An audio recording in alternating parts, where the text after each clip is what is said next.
that loss go a little quicker, I hope, you would think. And much like we talk about Shane Van Boeing or some other guys, Tyler usually figures the breakout one way or another. Well, he did there, but he nearly undid his good work by dropping his chalk. Look at that. Just about missing the purple 5-ball. That was the split-second reaction that saved him. Yeah, good time he didn't have time to think about it, really. Probably would have made a mistake there. But you know what that was, Jeremy, considering where he's from? That was the chalk and the cheesehead. Yeah, Wisconsin native. Phil doesn't miss a beat. And a perfect start. This is like ball in hand on the 2 to get to the 4, the 5 and 6 near. 7, 8, 9 grouped on the bottom. They can't ask for much more than this to start a match against a very, very tough player in Aloysius Yapp.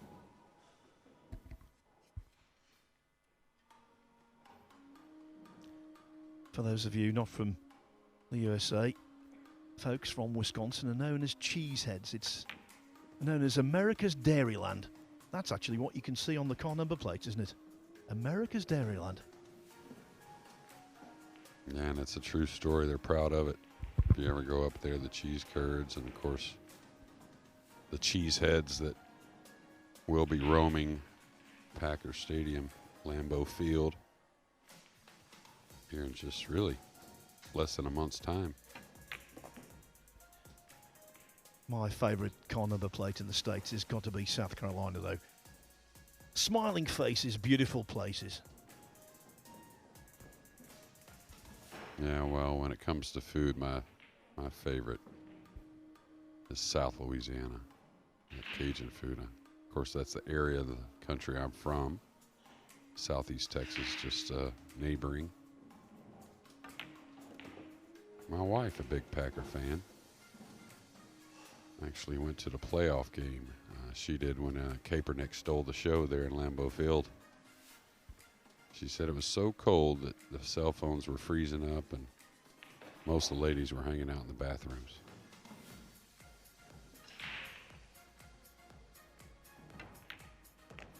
Home, of course, of the Ice Bowl.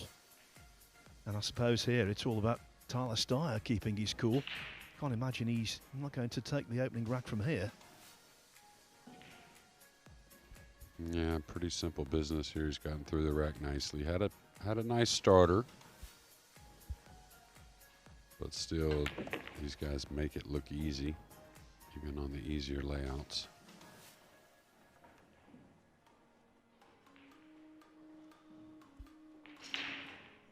Very patriotic shirt. He's a very patriotic individual. He would love to play for the USA again in the Mosconi Cup. And a good run here would do him the world of good in that regard. Well, first things first, he had to win the opening rack, and he did. And I think for him, it might be a good thing to get back in the saddle quickly after that missed 3-ball when he was on the verge of beating Alexander Kazakis. Yeah, and it didn't hurt to win the lag after 2 brilliant lags and then get a shot after the break to get going. He obviously played a very good match against Alex. Alex, one of the most consistent players day in and day out.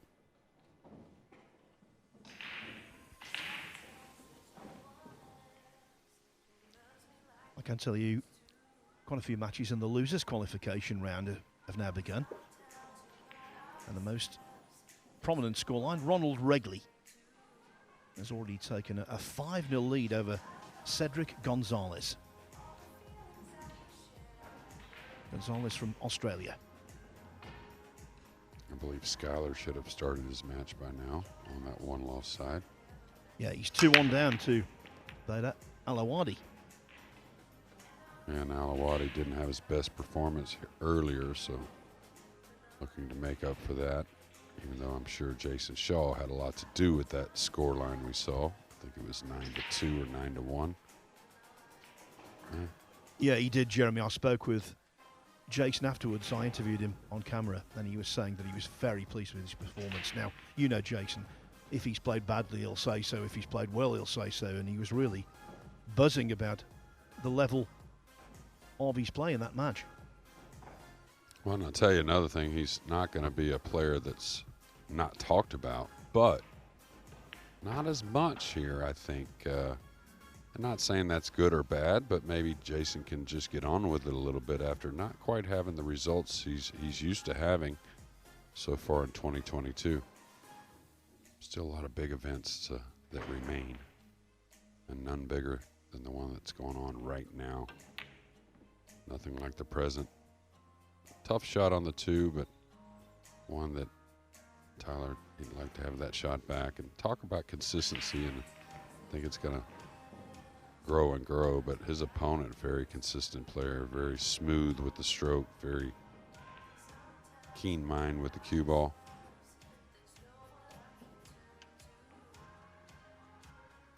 Funny coming out of the pocket from this angle. Good thing the 3 is very easy to get shape on. Can't always determine coming off that point so accurately. Has played a match already on this main table. Aloysius Yapp, he beat Noel Ben Said 9-1. But he did make mistakes. He wasn't at the peak of his powers. He then lost 9-6 to Valerie Koloyans from Germany. But he's bounced back on the one-loss side with wins over Oyun Ladany 8-4, and then Rico Rompainen, the 14-year-old Finn, beat him 8-3. Should come 2 rails past the 8 here on the slick table. It looks like he's going to play very conservatively and just take the cut shot on the pink 4. A little surprised there, not knocking it at all, but pretty important to get pretty handy on the purple 5 to get back on the 6. You can see it at the bottom of your screen, and it's near the pocket, but it is on the rail. The thing about this, when you play a thin cut, if you hit it a little piece of the pocket one way or another, like thick right there, he didn't get the line on the cue ball. He wanted to come more at the 7, and now since he hit the the pink 4 a little thick to the hole, went by the 7, and now in trouble.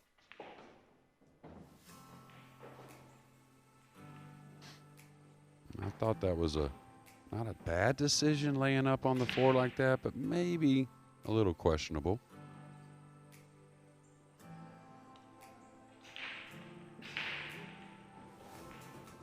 But I don't think Mika's gotten on the board over there yet. Could be wrong, but it may be 4-0. Yeah, 4-0. Well, although he didn't win last night, that's why he's on the loser's side. Immonen did run 5 consecutive racks off his break, and he might need something similar in this one against Dimitri Ungo.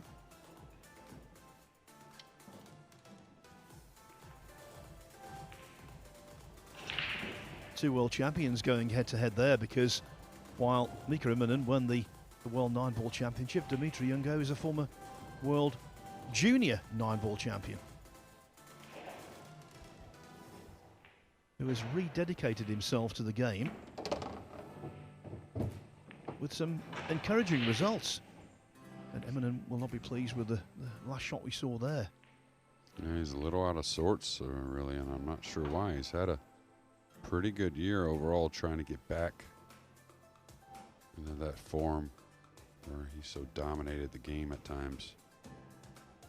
I don't know if he'll ever get back to that form. That was such a high level, and I'm not saying it's not possible, but that's just saying how well he played. That's got to go.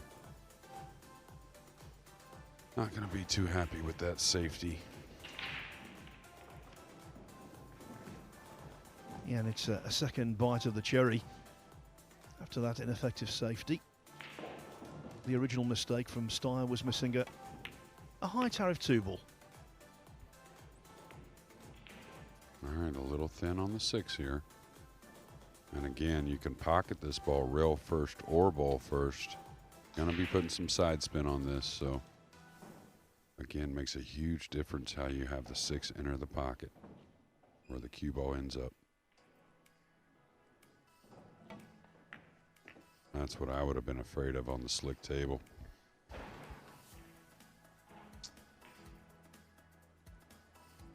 I'm sure that Styer can't quite believe his eyes. The rack he's played.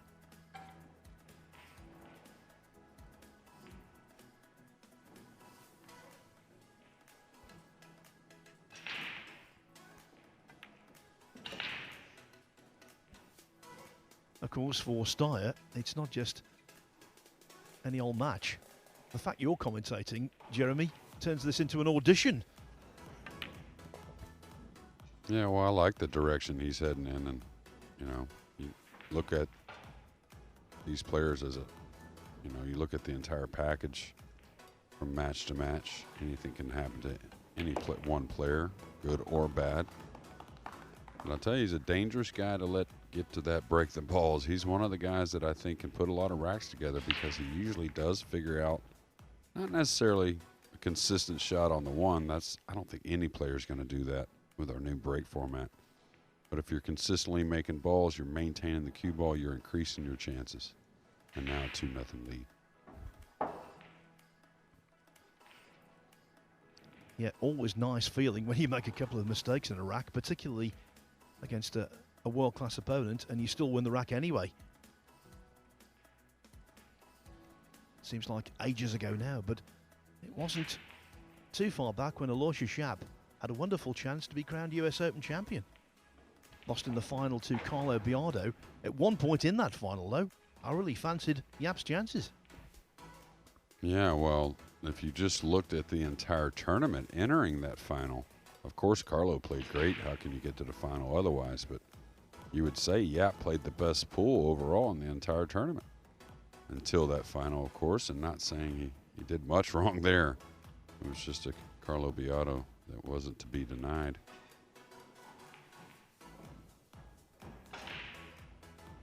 We don't have Carlo here at the European Open here in Germany, but he will be back to defend that title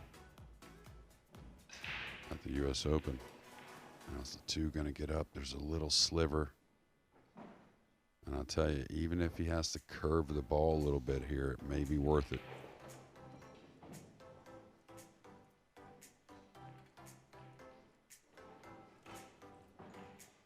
I think he's got a clean look at this. Real close.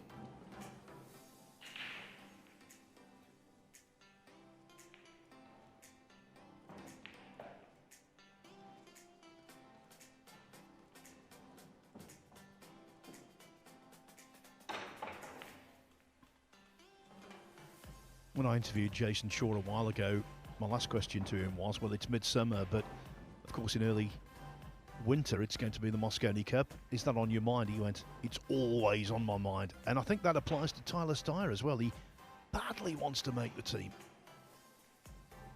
So he's hugely motivated.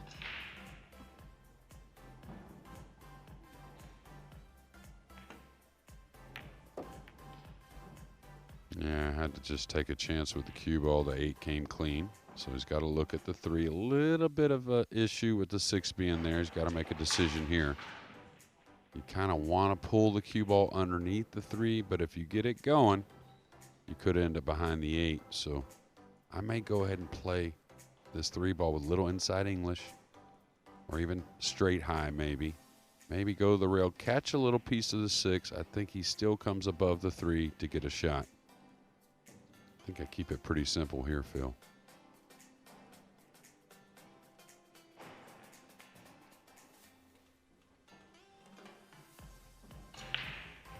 Yeah, if you go around the 6, I think it's hard to control the speed. I think he's just going to, like I said, kind of roll the ball in. Yeah, this is a smart shot. Even if he didn't catch the 6 right there, may not be ideal on the 4 to get to the 5, but it's, very doable.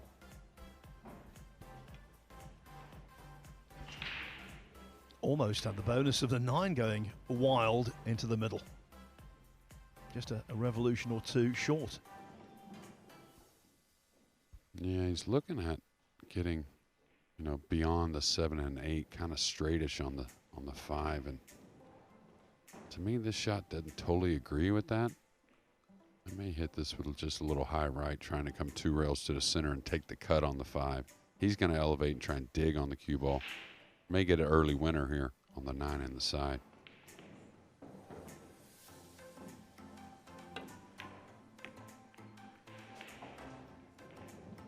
It's going to work out just fine. Perfectly natural angle to come 2 rails for the 6. Did move the 9 into a tougher position, but really shouldn't be a problem.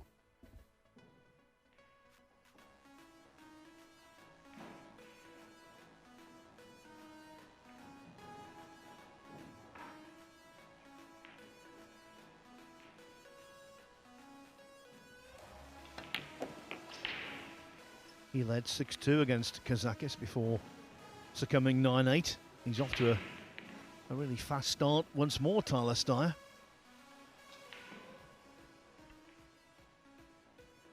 Yeah, and it doesn't always hold up, but I think, excuse me, if you asked all the players, they realize 2 or 3 games is a lot more of a lead now with the new break format than it was before. And I think Tyler's benefit is a little bit, of course, this somewhat new relationship and now marriage. I think it's kind of probably got him even more time on the table. It certainly seemed like it to me.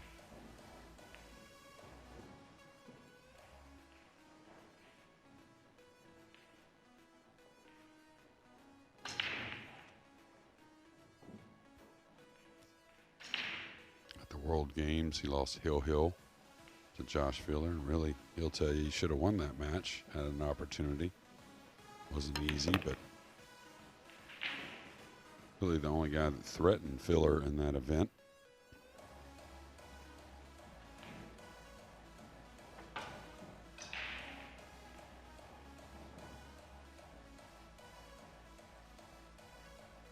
Looks like to me he's going to follow through this 8 ball. Oh no, he's drawing the ball.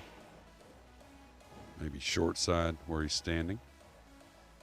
Oh no, he cheated over. So in a good position here to take a 3-game lead.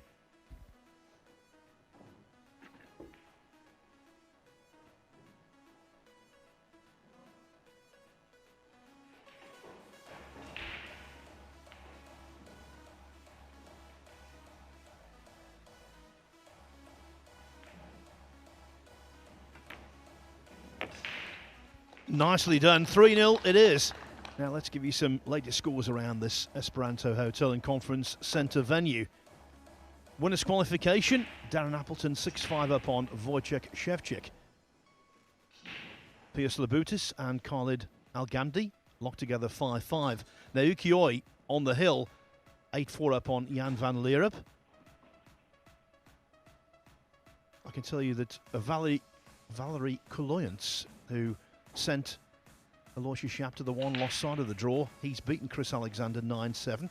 Imran Majid has also come through 9-7 against Mustafa Alner. Mark Bijsterbosch, he of the big break. The Dutchman has beaten Karel Skaversky, former World Pool Masters champion, 9-8. Radislav Babica very comfortable in overcoming Thomas Kirsch, 9-1. Davy Pier Giovanni from Italy leads David Alcadi. 8-7. Pier Giovanni on the hill. Oscar Dominguez 6-1 up on Daniel Maciol. Sullivan Clark 3-3 with Daniel Corrieri. Yunus Saska from Estonia 5-3 up on Sanyan Polovanovic. Oh, that's the break he's looking for there. And notice the cue ball didn't really get too far above the rack or below it. Very solid 1 ball on the side and a pretty good starter on the 2. Bijsterbosch was trailing that match by quite a few games, it seemed like. I thought he was in trouble. Still a couple of matches going in losers round 3, actually. Francesco Candela, he leads David Borkowski 6-2. Sebastian Starb and Tom Stavely 4-4.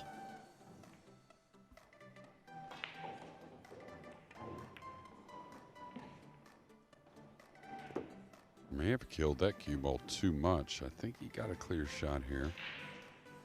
I like him keeping it simple. Talked about this with the young man many times. Don't be afraid to work through the rack. You have the technique and a very solid technique. It's when you can overcome things, and a little distance, a little thinner on a shot here and there, no big deal. I would probably go up and down here. I don't know. It looks like he's going to kill the ball. That's a little preference. Wasn't quite as thin as I thought. And now in a great position to extend this lead.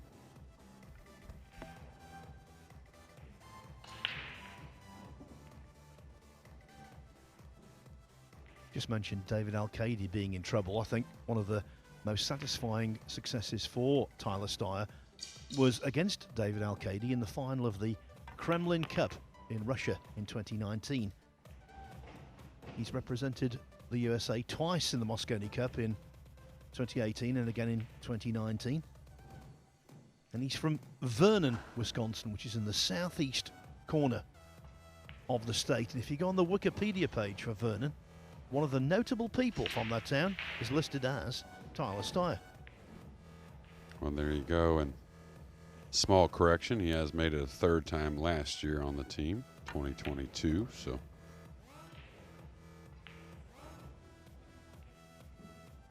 yeah, that Kremlin Cup, I was there for it, and it was a scrappy tournament for Tyler. It wasn't like he played his best a lot of matches, but he hung in there, and you know, when some close matches came down to the end, he performed, and then he actually played his best match in the final, which was kind of impressive. Very impressive, actually.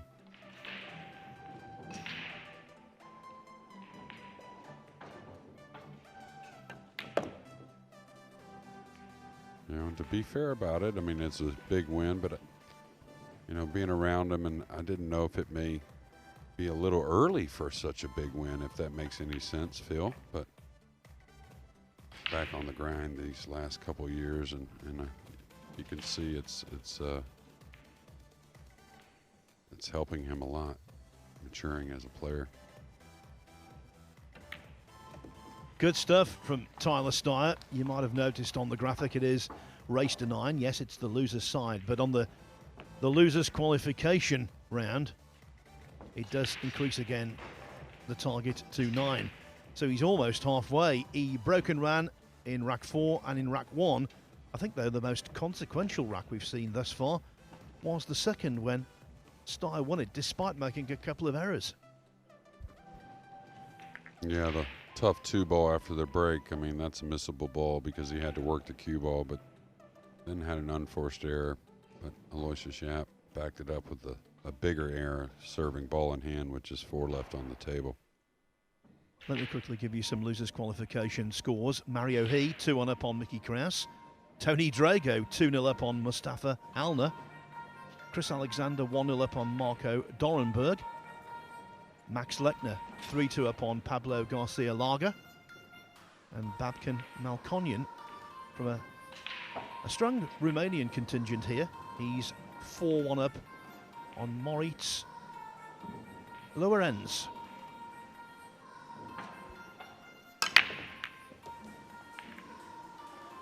And I'll tell you, this has been the most repeatable break I've seen so far. As you know, of course, the layouts get a little different. The balls, it's a random order racked, so you're not always going to have the same shot. But as far as what the cue ball's doing, the one in the side looks like it's been, I wouldn't say a hanger, obviously it's not, but it looks like it's been kind of routine, you might say. And you're too modest to bring this up, but in that second rack towards the end, you did say he's the kind of guy who can reel off a lot of racks, because if he gets the break sorted out, and it's absolutely coming true. Yeah, I mean, you know, in past years, when you consider the Mosconi Cup, you're always going to have a couple players that, you know, you're on the fence about. And what I mean is not necessarily should they make the team, but which one of them is going to make the team. You know, you're down to 2 or 3 and you got to pick one. And one thing about Tyler is he's almost always going to figure out the break and break the balls well, to where you know, if you're nervous, like we all are out there at the Moscone, if you're breaking well and getting good shots, you kind of helps you get through those nerves a little bit. It's just a special quality to have.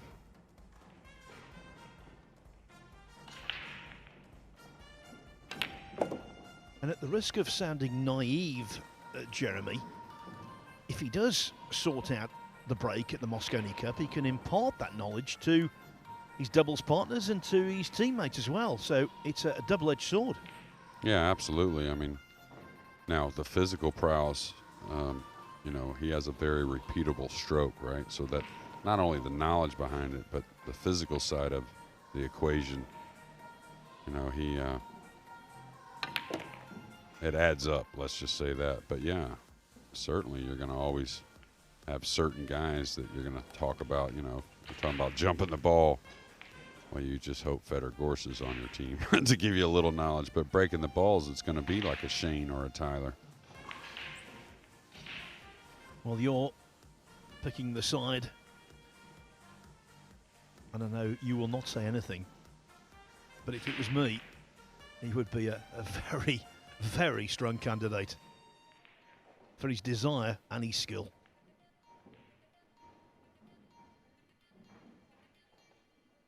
And it's all about the fight.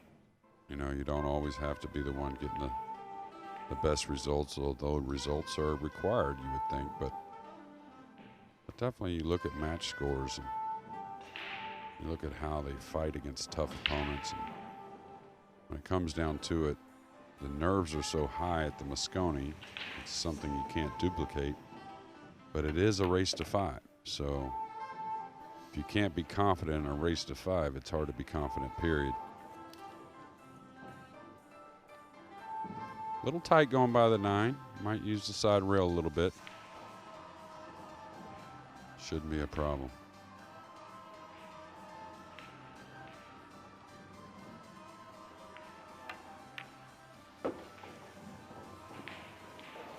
It's going to be 5 racks, all going in one direction.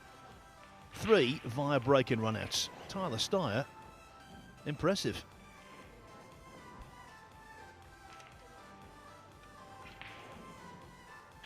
Yeah, and he's really put Yapp on the cooker since that mistake in the second game.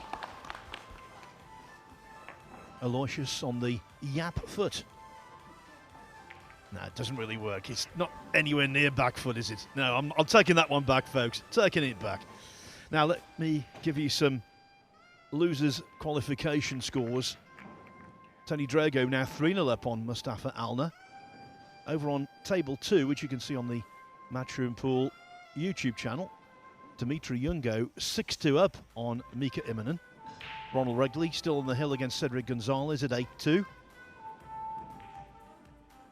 John Morra, the ambidextrous Canadian, he leads Tobias Bongas from right here in Germany 4-3. Badr Alawadi, he's 5-2 up on Skylar Woodward. And Chris Melling and Pia Filler, I think they're just about to begin their match over on table 20.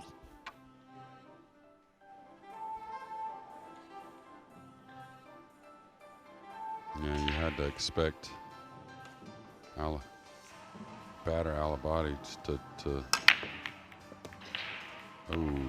awful kiss on the cue ball to get Aloysius Yapp started, but you expected him to rebound after a tough loss against Shaw.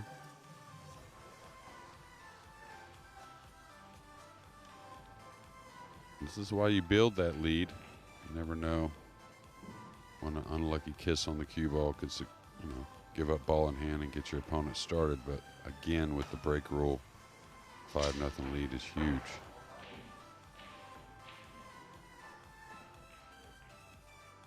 Must tell you this in play, this score. Davy Pierre Giovanni has defeated David Al-Kadi 9-7. Well, we saw struggles from David here. Was it yesterday, I believe? May have been day 1. I think it was yesterday, though. And no, it was against Benji Buckley on the main table. Yeah, it wasn't the best of matches. No, he had struggles with his speed on the cue ball. He actually had misses, but the misses were bad at times. and it was a handful of them. So just a little out of sorts with this, maybe the little timing on the swing, and it's just so subtle and it's so fickle. It doesn't take much. Okay, a little straight here. He's got to kind of stun draw this up above, and he needs an angle. Oh, he just decided to play from below. He's going to be a little elevated over the 8. Shouldn't be a real big problem. Now, Aloysius usually gets down over the ball like that and sizing it up usually, and then comes back up off the ball. Just wants to get a feel of what the cue ball's doing naturally first off, and then what kind of adjustments he has to make therefrom.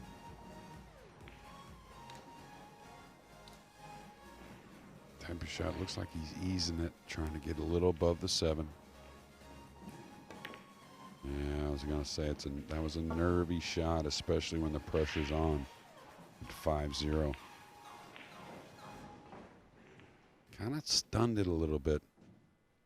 Created a little friction there, Field. Kind of made the ball kick into that point.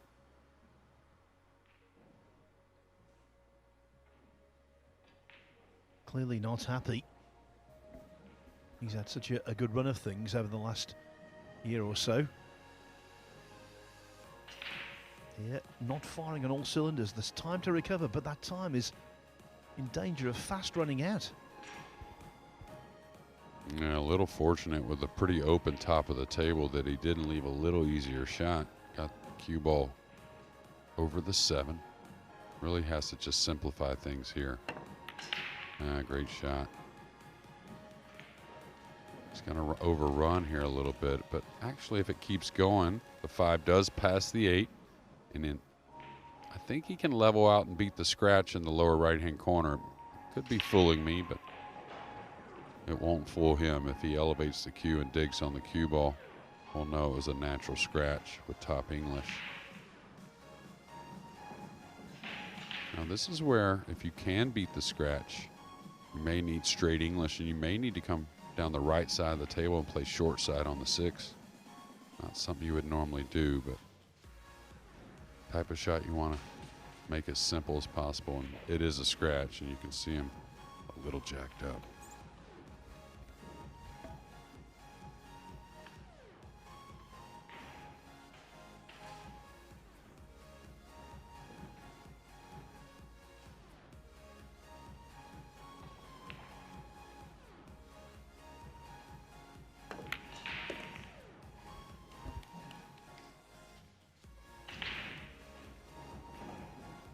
All I can tell you about Tyler is what I see is a very prepared player.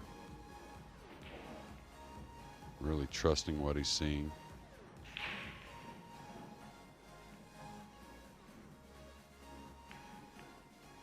Should pull this pretty tight out of the top left-hand corner, coming down for the 7 in the side.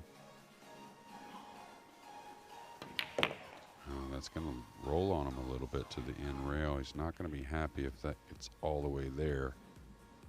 Did stop at just enough time.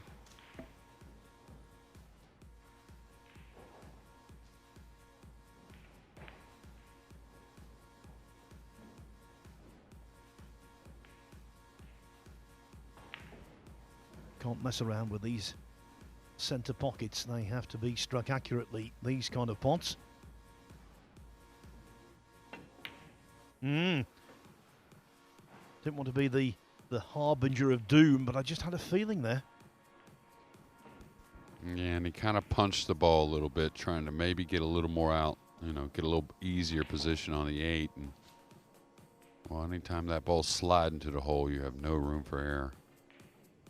Aloysius not taking much time here.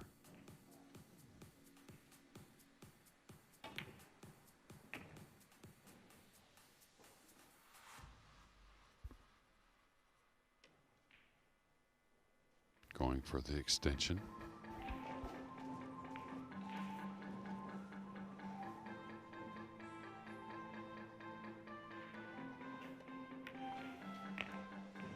We don't know yet, of course we don't, but that might be a very big moment in this match.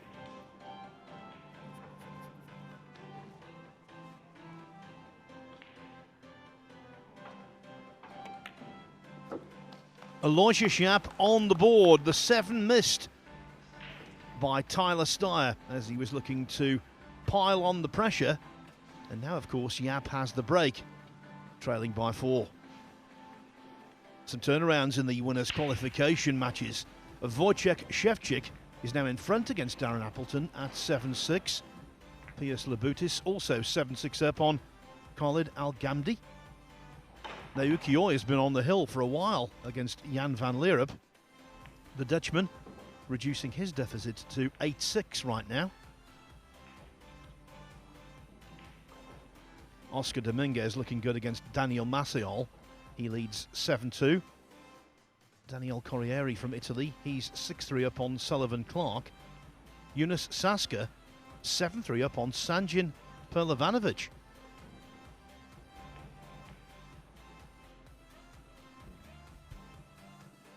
Now will the Yapp comeback gather momentum? Our first look at his break shot here. Cue ball was going to get lost. And a big group of balls on the left side of the table. Probably just caught him a little too thick, actually. A little fortunate again, the cue ball was going in the side pocket, it looks like, and this could be a long game here. Yeah, absolutely.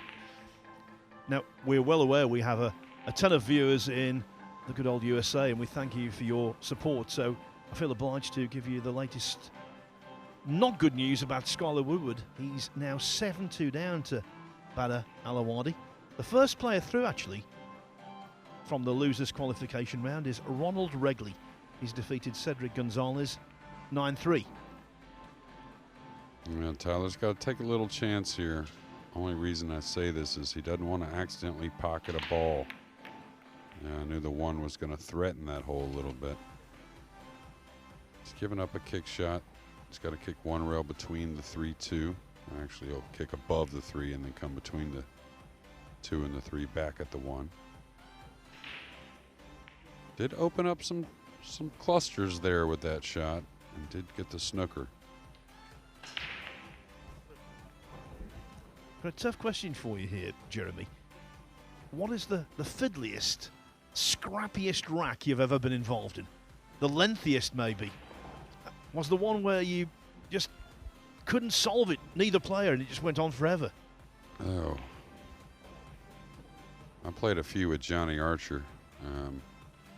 That have been some long ones. The case game last year with David Al-Kaidi, that was a pretty long one, pretty long exchange. It turned out kind of so-so, but but yeah, there's been some long ones. I'd have to think about it, Phil, but of recent times, definitely the Al-Kaidi one, I would think.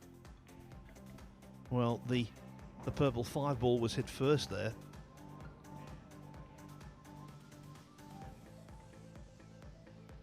The lengthiest frame in professional snooker history. I think I might have told you this before, but I'm going to say it again. 2 hours and 3 minutes.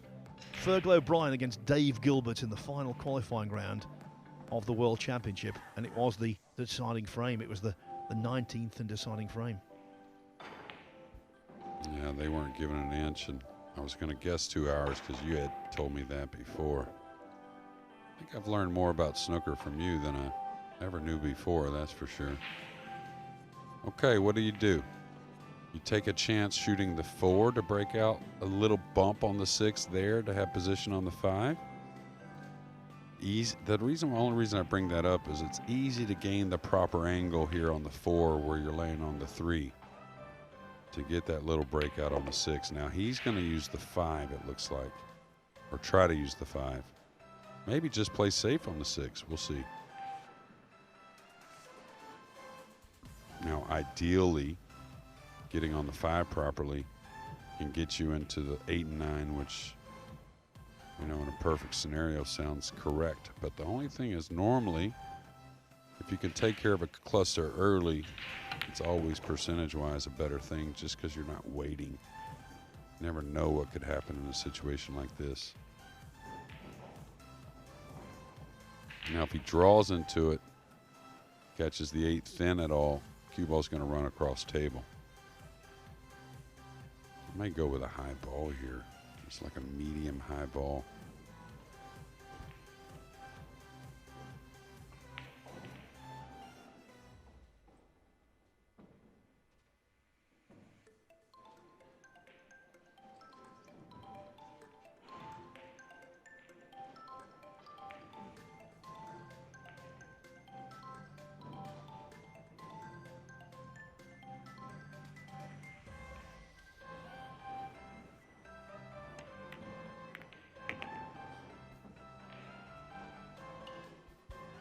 Good and bad there. I think a friendly double kiss to get the 6 to come out. Double kissing it like that, the 6 could have sat behind the 8 and 9, but a little unfriendly with the cannon all the way up the table with the cue ball.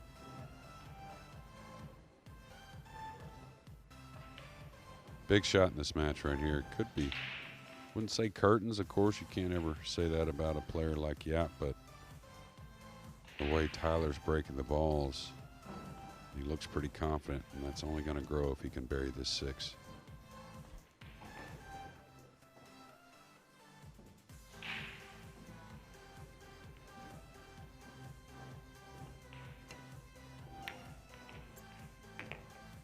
And that's a prime example of a Tyler Styer from maybe a year, 2 years ago.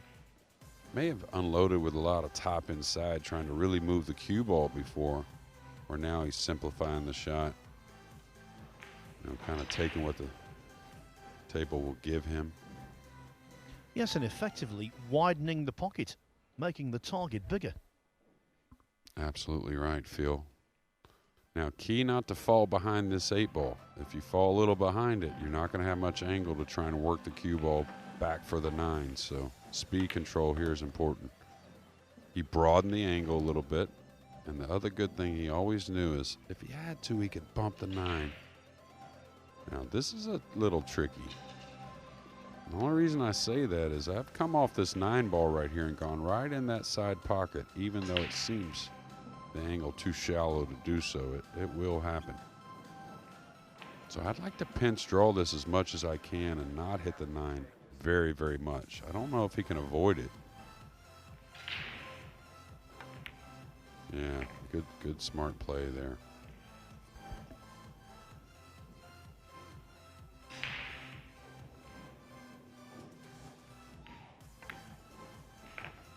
So maybe the missed 7 to the middle in the previous rack was merely a blip. Tyler Styer tightening his grip on the match. Winners qualification scores. Now, Naoki Oi has many fans around the world, and they will be delighted to know he's defeated Jan van Leerup by 9 racks to 6. Piers Labutis on the hill against Khalid Al-Ghamdi, 8-6 the score there. Also 8-6 in favour of Wojciech Szewczyk over Darren Appleton, who led until late. Oscar Dominguez on the hill against Daniel Maciol at 8-3. Daniel Corrieri 7-3 up on Sullivan Clark. Yunus Saska. Now this is a surprise to me. He's beating Sanjan Perlovanovic 8-4.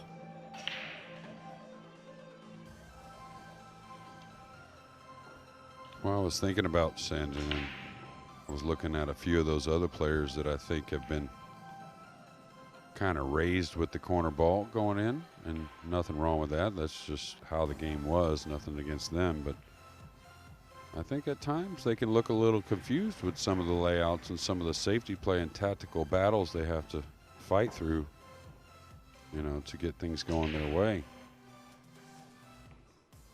But all in all, I think their game will rise quicker, become better players as a whole because of this change.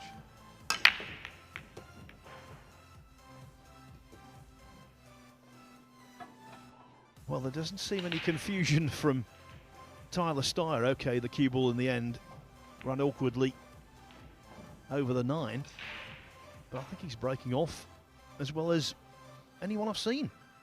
Yeah, the 1 seems like not a problem in the side for him. And, of course, again, you're going to have some variance here. Now, does he go for this 7 ball? He does have a kiss shot on the 7 that's not that tough, but he is elevated. Probably not the smartest shot. Now the tall right-hander is going to try and lean over, and it looks like try and get the 2-ball up table. Man, he's got to be careful this 2 doesn't catch the 7, huh? Oh, he's playing the 6. What a shot. What a shot. And after looking at it again, that was the correct shot. Didn't realize he could get that much dig on the cue ball.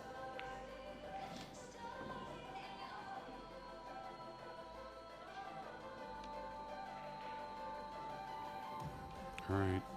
A little thin here to maybe draw across, even though I think his stroke adds up and can make that happen. He also can kill the ball quickly, but that's not a comfortable way to draw over and try and play the 3 in the same pocket. I don't think he can really get in trouble trying to draw across. Mika's not going to be happy with that shot. Sorry, y'all. We have the vantage point, excuse me, of being able to watch both tables, and it just hasn't been the match Mika was looking for. Don't worry about being distracted by that, Jeremy. I'll tell you a story in a moment about the ultimate distraction in a commentary box. There it is. Youngo, just a couple of racks away from playing here tomorrow. So we're at the 1995 Scottish Masters snooker. Big event, and I'm commentating with the late Willie Thorne, and he insisted on one of the monitors on having the Ryder Cup on a screen, and it was the one we won at Oak Hill. And when a vital putt went in, he actually cheered in the commentary box. It was very unprofessional, but extremely funny. Well, snooker is watched all over the world, in a lot of countries, but I would guess, especially at that time, probably more in the Europe area and of course the UK area. So I'm sure there were multiple screens going during that snooker match. Multiple cheers.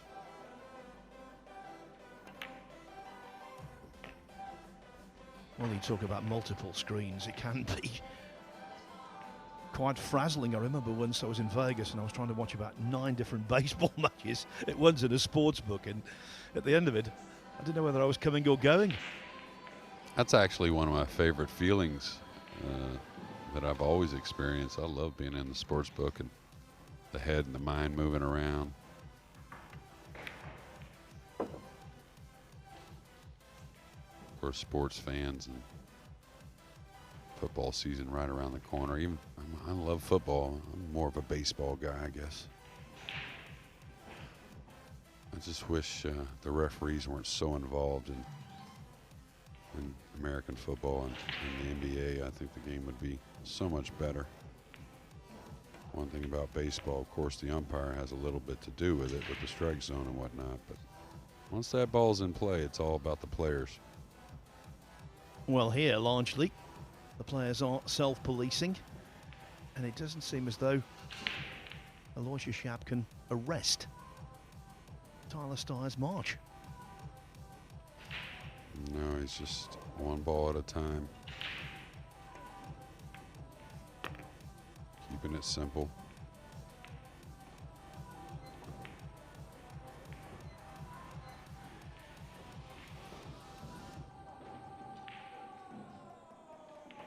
It's not hard to tell the guys putting in the time at the table away from these tournaments.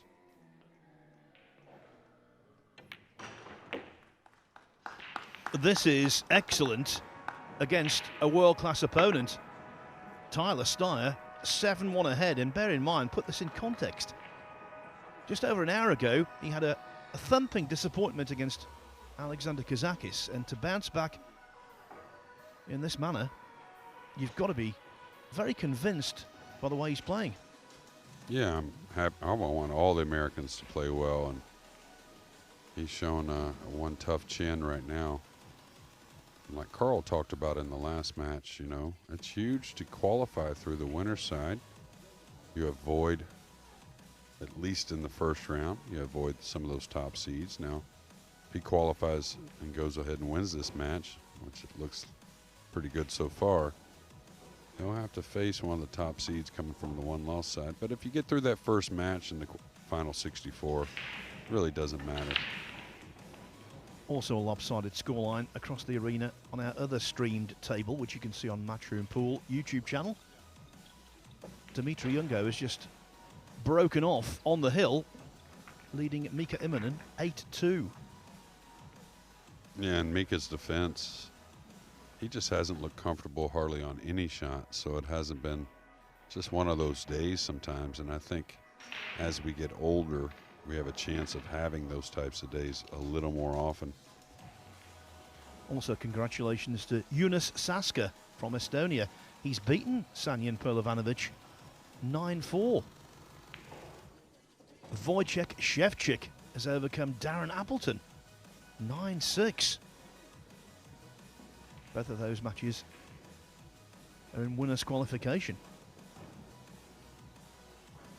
Oscar Dominguez remains on the hill against Daniel Maciel at 8-4. So to Daniel Corrieri, he's 8-3 up on Sullivan Clark.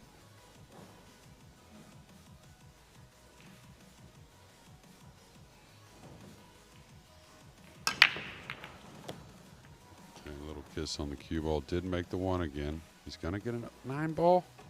Wow. How many of those kisses have we seen to where the 9 banks cross side today? We've had a couple go in and 3 or 4 threaten. Well, that was like the Chris Melling golden break to start things off this morning. He actually turned his back on that. I don't think he realised just how close the 9 was. Oh, if he's dead straight here, this is a treacherous shot. It's one thing to elevate, but when you elevate off the side rail at an angle like this, you never really get that steady. So he'll want to be able to level out on this shot, and if he does, that tells me he has a little bit of an angle. He's definitely not slow rolling it.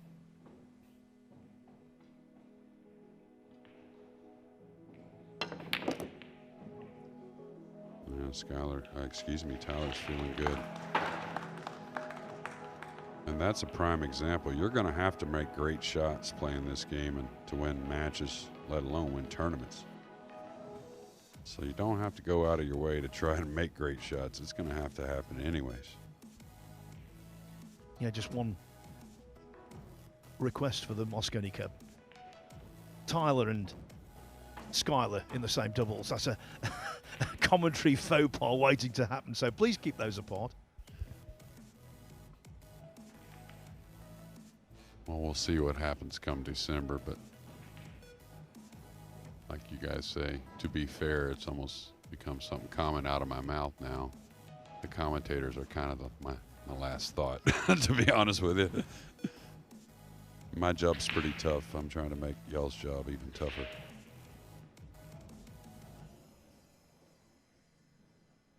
Well, the way you swerve questions on the Mosconi Cup, Jeremy, you can actually go into politics. You'd be very good at that now. Yeah. I always wanted to stay away from it. Unfortunately, the last few years, and not pool-wise, I mean just world-wise, seem to have learned a lot about it. It seems so fun to me. All right, tricky little shot with the 8 there. Seems if you draw the ball, you're not going to catch the 8. You could lose the cue ball. If you follow the ball, you could catch the 8 and scratch in that same corner I'm talking about, the low right. Oh, he's going to let her loose here. Watch this ball zigzag a couple rails. If he catches the 8 here, this ball could go anywhere. Well, he's playing it light, so he's playing for the combo, and it got away from him anyways. And it's funny, I thought he would hit it much lighter just because you can play the kiss shot off the 5 into the 9. You can do a number of things. Yeah, that will hurt because the combination, had the cue ball not gone in, was pretty much a given. Yeah, and in Tyler's defense there, if you watch that replay, he overcut the 4 a little bit on the pocket. So that's what really cost him a lot more speed on the cue ball. And so, with that turn of events, a ray of hope for Aloysius Yapp, who needs to get the break going. And if he catches a gear, this match might take quite a turn. He needs a transformation in fortunes. He's capable of bringing one about. Yeah, he's got to have a lot better break than the one we've seen so far to make up this deficit. In terms of winners' qualification, only one match still in play. Piers Labutis, 8-7 up on Khalid Al-Ghamdi. Plenty of losers' qualification matches, though, still being played. Over on table 2, Mika Immonen trying his level best to remain in the tournament. He now trails Dimitri Yungo 8-3. Yeah, and I turned my head watching, of course, our match, but I saw Dimitri get a little fortunate. I believe it was on the 6 ball to not scratch, and had a shot on the 7.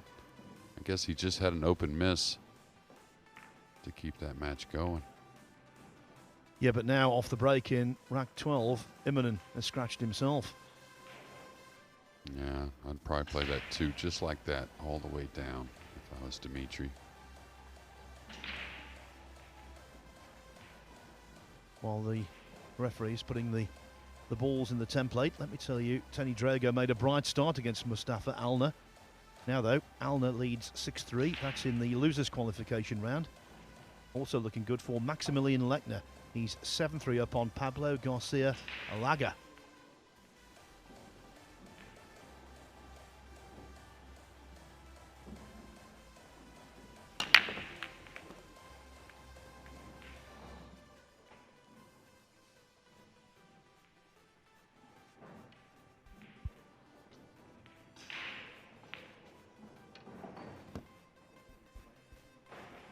Much better break off there from Yapp. I think the 2 came clear. It's close, if not a rail first. And the 3's fairly open, so if he can play the rail first or ball first and just get to the left side of the table, get a good shot on the 3.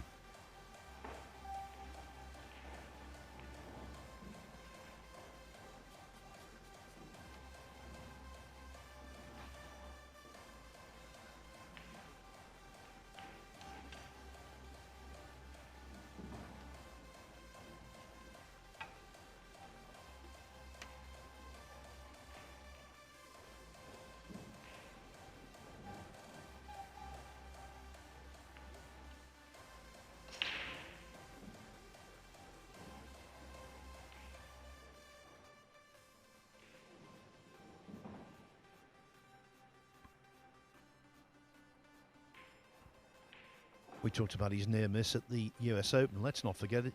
He also had a near miss at the World Cup of Pool, did Aloysius Yapp. His partner there, representing Singapore, was To Lian Han. He was still involved here. In fact, he's just about to begin his losers qualification match against Sullivan Clark. So one of the oldest players in the tournament will be playing one of the youngest. Yeah, and I talked to Han a bit. Had to get used to the break a little. If you remember, day 1, he had a long opening match, some 2 hours and 40 minutes. And since then, he got through it. I believe it was hill, but he got through it and got on with it and playing better pool. Yeah, that really was a marathon match. And interestingly, it was out on table 12, where he's now playing again. So I think he knows the table.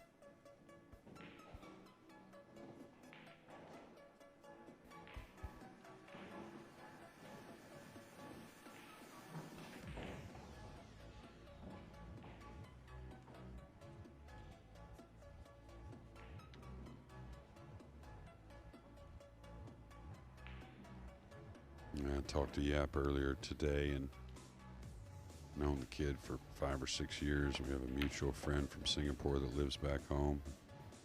He'll be coming to the States in mid-September for like 2 months. So, of course, a lot of big events going on. US Open, the International, along with some regional events that will keep you in stroke. And he's a winner in the States, of course, as well. He won the the big event in Michigan last year. Yeah, he's going to try and defend that title, actually, in September.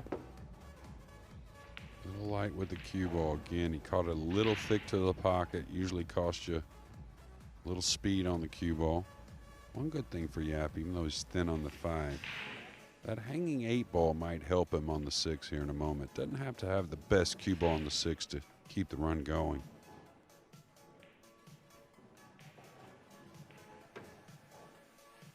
It's funny to watch Dimitri and Mika. Of course, 2 great players, and Mika a Hall of Famer, but 2 players that never seem like they're very satisfied with this situation. He's playing safe here. That's really didn't like the angle on the 5 and laid down a nice safety, but most of the guys want to stay aggressive in that situation.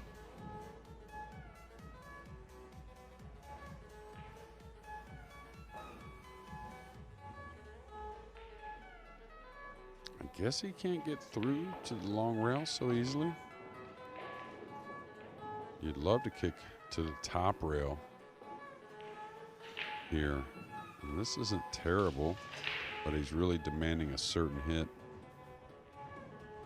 to get safe or maybe pocket the 5 cross side. I guess the 9's in the way to kick 1 rail up to the top of your screen.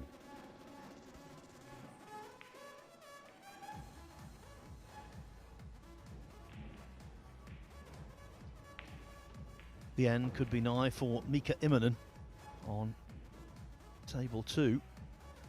Dimitri Ungo is just 4 pots away from a 9-3 victory, and that would mean elimination for Finland's best-known pool player. And that'd mean at least 2 of the Swedes, or excuse me, the Swiss, get into the final 64. Happy to see Ronald Regli come with a good match after struggling in his last.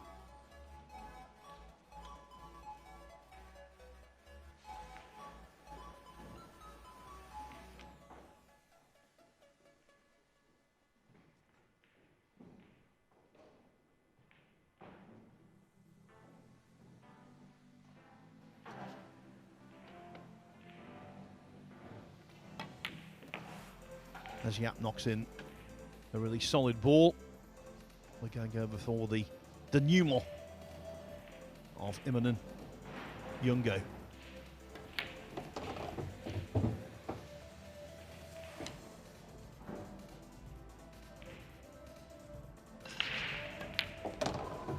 Ungo can plan for tomorrow.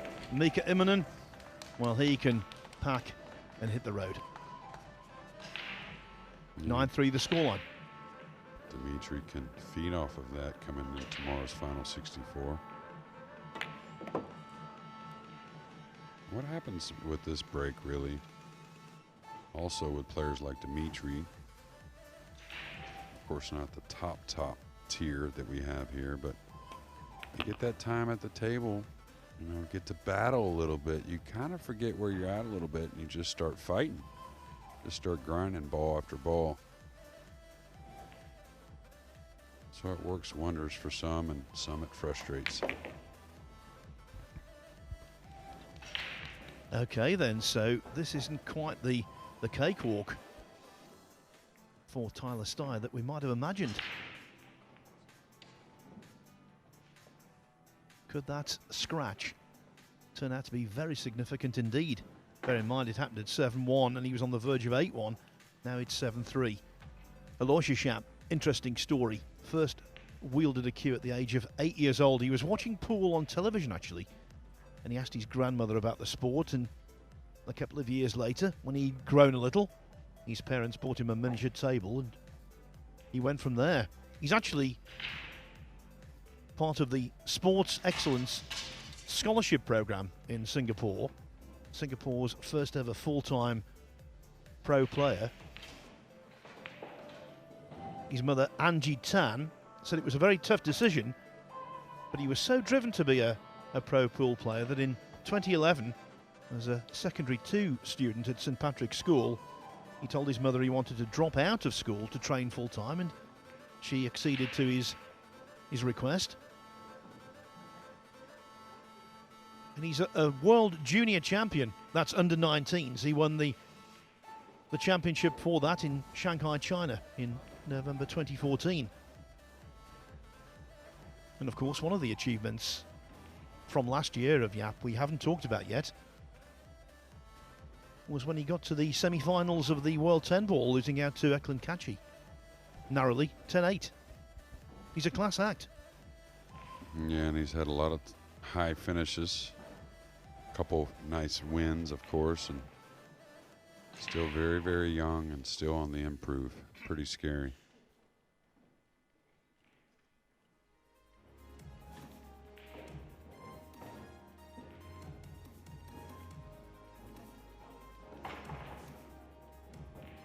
You have us a Skylar Woodward score there, Phil. He's still battling. He was trailing 7-2 last I saw.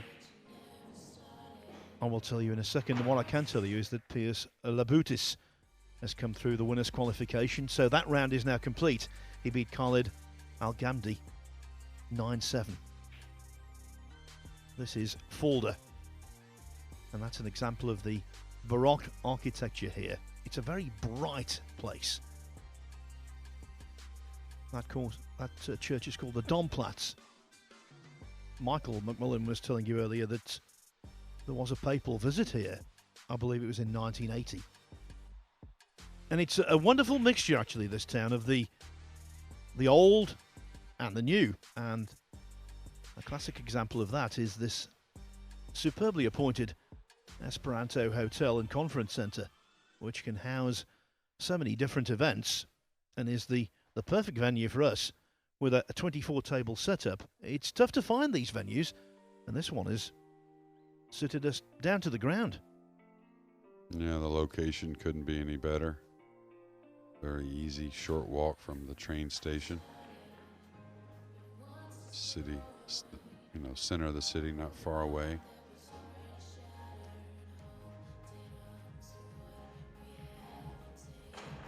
Yes, and this town was founded in the 8th century AD.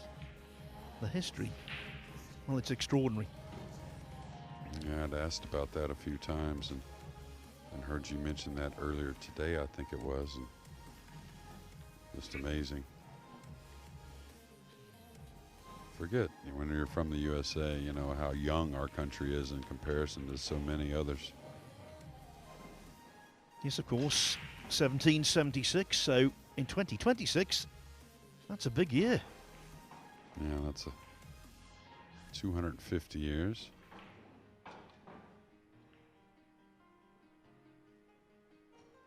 All right, yeah, with a much better break off. Ooh, bad kiss on the cue ball there. He's going to have a shot on the 2, but it's going to be long distance. It's going to be one he's going to need to go for, I believe. But nothing easy. Can't naturally just roll it in with the 9 and 7 there. He may have to put a little effort into the cue ball.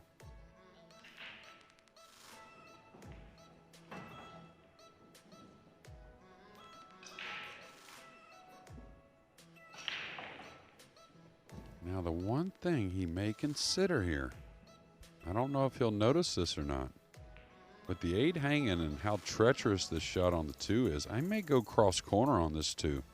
I know it's a bit of a gamble, but look how many ways you can pocket the 8. You can hit it cleanly at 10 different ways. You can catch the rail first on the 2 ball. And again, I don't think it's a silly shot just because he's got to dead roll this if he's going to play the 2 to have any shot on the 3. And this is the problem. Not only could he have missed it, but he just missed it a little on one side of the pocket. Now overran and got a little snookered behind the 9, trying to attack on the 3.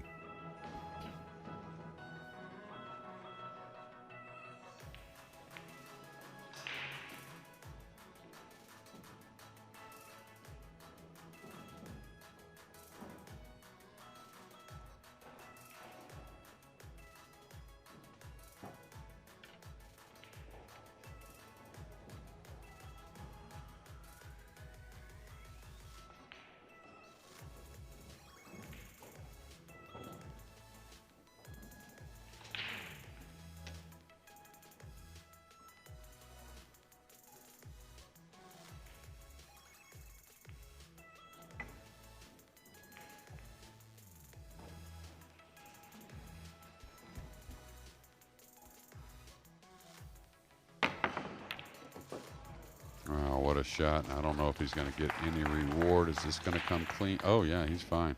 Pink 4, Jeremy. Didn't notice it up top. But it seems like, right, since that mistake at 7-1, seems like Yapp's been at the table a lot. Seems like it's been 30 minutes. And the way the break format is, he's just really kind of scrapped back 2 games to 7-3. So still a long ways to go to make this comeback.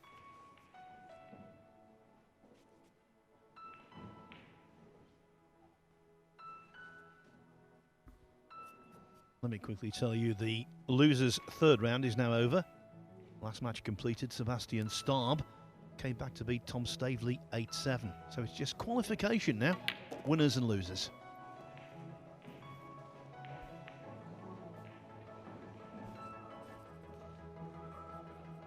It got a little awkward here. I would have rather had a little more angle.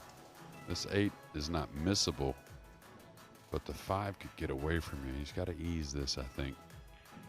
Maybe double kiss the 8 in. Nice shot.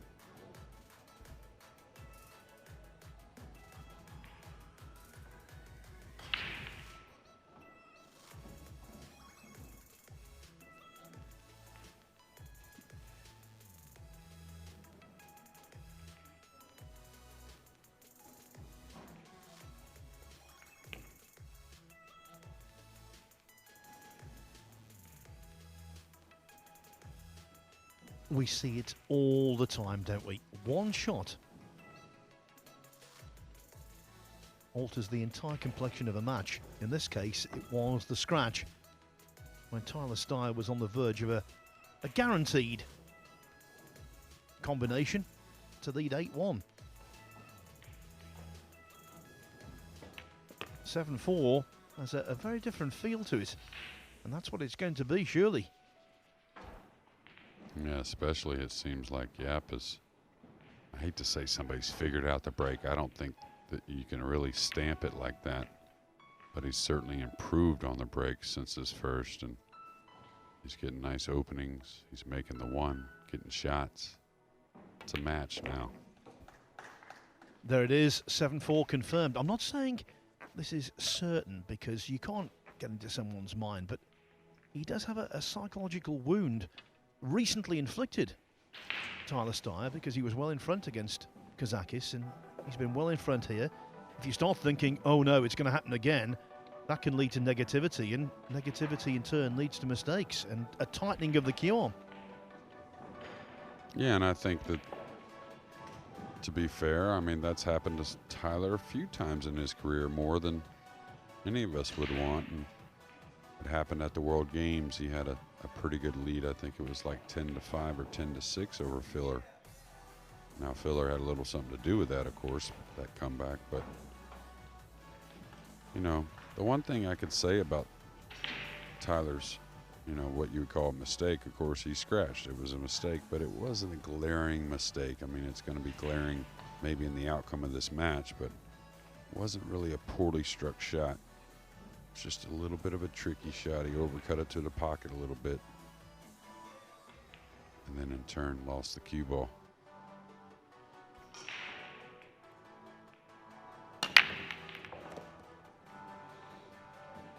And talking about losing the cue ball, that was very close, wasn't it?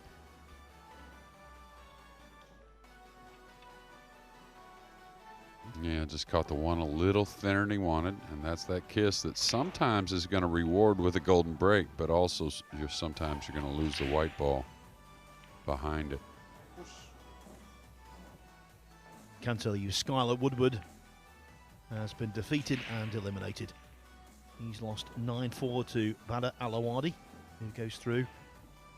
There'll be no place in the last 64 for Skylar. Yeah, played a couple good matches today, but a little bit back to the drawing board for Sky.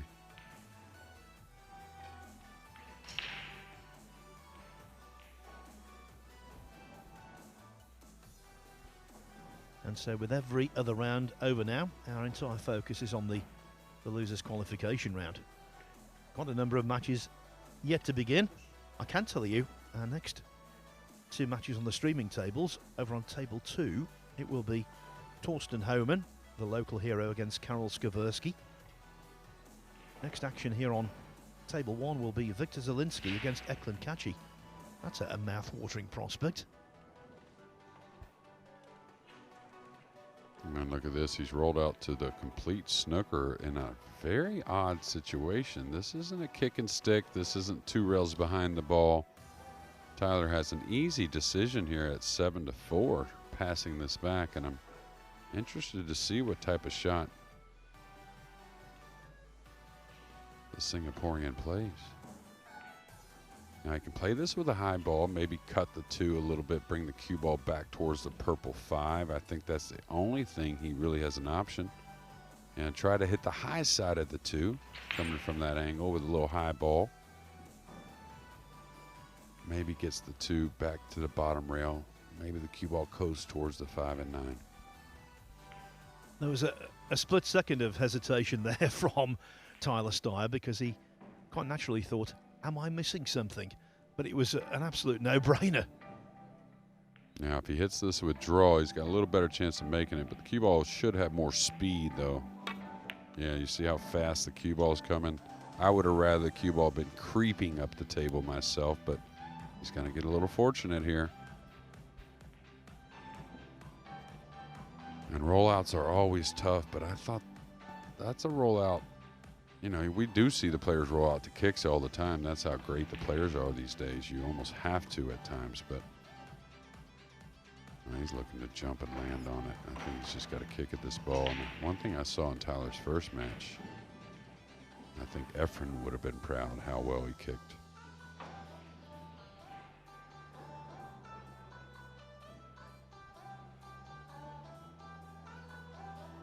What a legacy, what a reputation to have when you just say Efren and everyone knows who you mean. Yeah, or Bata, either one. They don't even call him Efren, and they just say all of them, the entire country call him Bata over there. Like MJ. Well, he may cover up the pocket. I think maybe he did. It's close.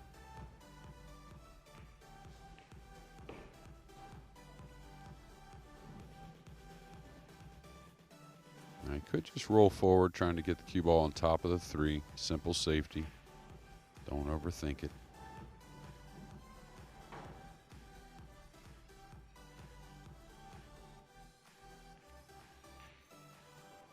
Players are always worried about the table not staying true on a shot like this when you have to hit it so subtle. Could go for the long rail bank to the upper left. We recently commentated for 21 days on the Championship League snooker with Matchroom, and the conditions were absolutely wonderful. There was one session, though, where the table started rolling off, and it was quite obvious it was rolling off. And it was sort of 2/3 of the way through the tournament. The table fitter came in and rectified. And you think, well, we've been here all that time, and it's been perfect. Then we have one session where it wasn't, and then for the rest of the time it was back to perfect. And you think, what could possibly have caused that? But something did happen, obviously. And it's such fine tolerances. A whole tournament can be affected if something like that happens, where a ball does roll off its true course. Yeah, absolutely. And the table mechanics are incredible as a whole, especially on these professional tournaments. I'm sure it's the same in the snooker events, but it doesn't take much sometimes, and you certainly don't want the outcome of a match or what could be the outcome of a tournament to be determined, but it's hard for it to be perfect, and Yapp's not going to be too happy with that safety. I think he went away from his gut instinct there. Initially, he was going to just roll on the 3. Didn't like it. He's giving up a bank.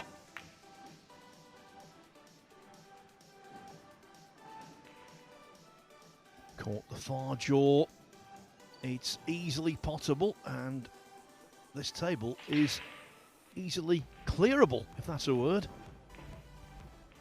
Yeah, trying to get a little better with the cue ball. Got the best of Tyler there. These banks, you know, unlike your club table, Your club table, you can manipulate the bank with a little side spin, make it tighten up, and here you can do a bit of that, but it's not quite as consistent as what you might think, like I said, as like your homeroom table.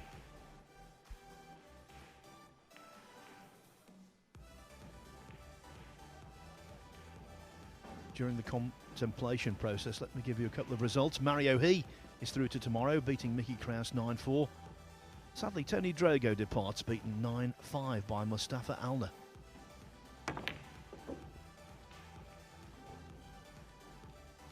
Looks like he's got an angle to stun over if he wants. The 5-9 combo's not tough. 6 will bypass the 9. I think he's going to roll forward and just play a 5-9.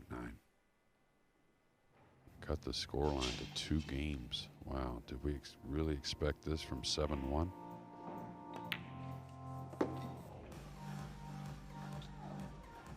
The way Tyler Styer was playing, definitely not. And it seemed as though Aloysius Yapp was lackluster. Not now. 5-9. Match on. Yeah, if you need any reminder, this is a loser qualification, so we're going to lose one of these great players, along with many others here late in day number 3. Yes, on that theme, Marco Dorenberg in the losers qualification round, which is the only round now being played. He's 7-3 up on Chris Alexander. Jonas Suto Camino, fine young player from Spain, who's defeated Ralph Suke earlier today. He's on the hill, 8-4 up on David Zalman. Khalid Al-Ghamdi, he's 1-0 up on Christian Styer. Mikhail Gavenkiak, he's 6-0 up on Fabian Neglein. Moritz Neuhausen from right here in Germany, he's 3-2 up on Hussein Al-Sayafi. Jose Alberto Delgado has just beaten the Frenchman Alex Montpellier 9-4. I'll give you more scores at the end of this track.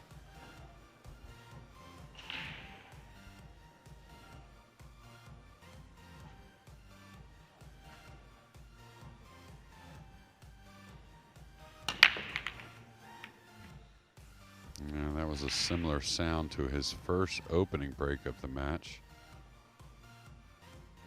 Just didn't sound like a good connection. Not sure he's giving up really a shootable ball here on the 1. We'll see. Almost lost the cue ball.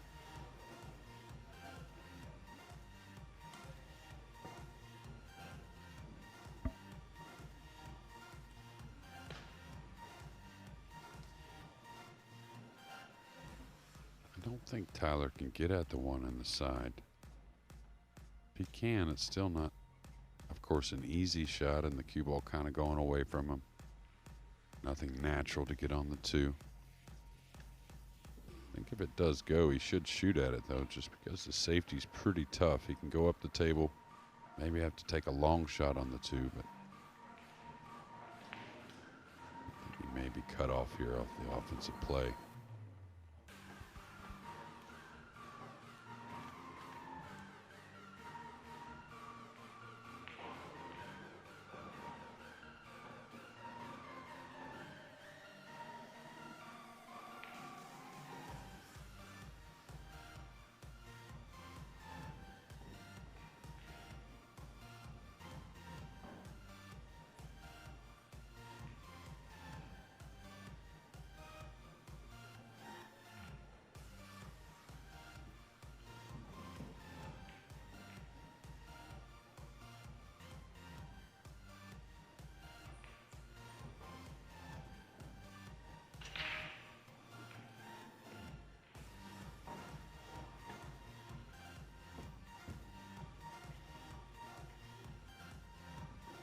Looks like he's going for this 1.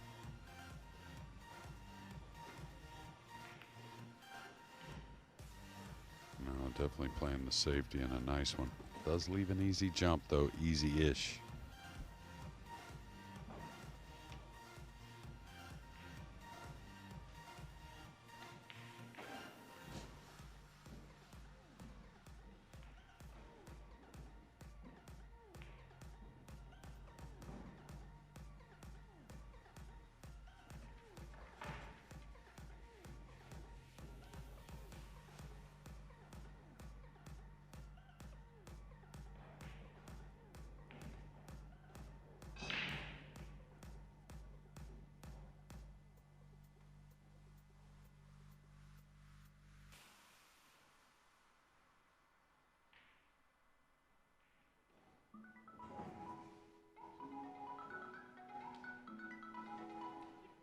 en route to the title match at the US Open last year at the Harrah's Resort in Atlantic City, where we will return in October.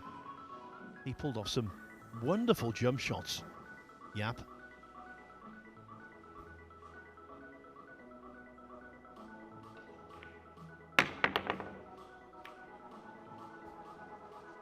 That, though, wasn't wonderful. No, and the side pockets are always a little more difficult in the corners, of course, but now's the time for Tyler to take advantage. One thing that I was so impressed about Yapp, seemed like the entire year last year, once he got in line with the cue ball, it just seemed like he had everything, you know, the cue ball on a string the entire match. No matter who he played, what kind of table, what kind of equipment. Okay, does he come across for the 2? Does he slow roll this in for a 2-7? I think he comes across.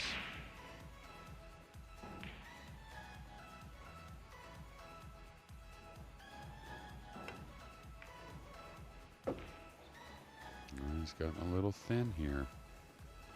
So 2-7, very playable, but can he kill the cue ball? A lot of times when you have to kill the cue ball on a shot like this, you tend to overcut the 7 to the long rail. Now, if he can run the cue ball and just cut the 2 and run the cue ball up and down the table, I think the 7's a no-brainer, but now he's going to try and use the 3 ball maybe to slow down the cue ball.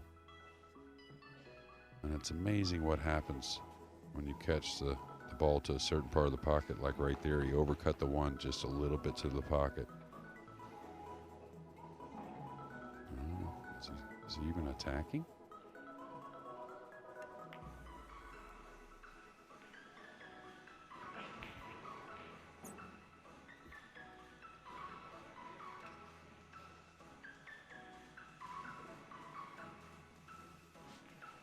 Yeah, I wouldn't size up the jump here. Yeah, the 2-rail kick right here offers a lot. Yeah, that's okay, but you're always going to hit the ball with the 2 rails, and you have all kinds of ways to get safe.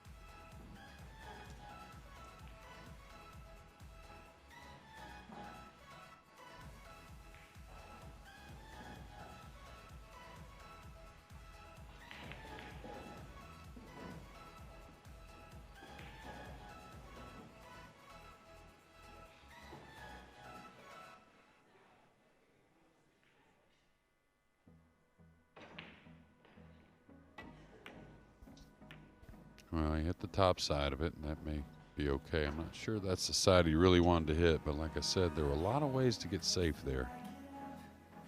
Now Tyler should bank the 2 up towards the pink and use the 7 to slow the cue ball down. Now you're not going to probably get the 2 all the way to the pink, but the 7's a big ball to go to the rail and then come to the back of the 7.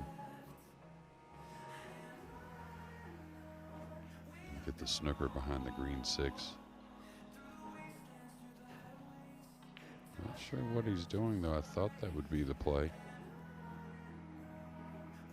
He's hitting on the bottom English. Is he kind of dragging this? I'm not sure what he's doing.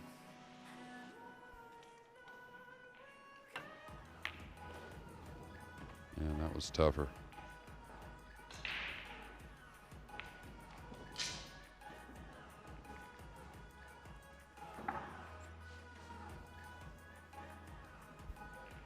Most would have probably rolled the ball there and gone to the top rail with the cue ball again, using the 7 to slow the ball down. I'll tell you, big shot here. If he can bury this, probably going to have a 1-rack ball game here shortly.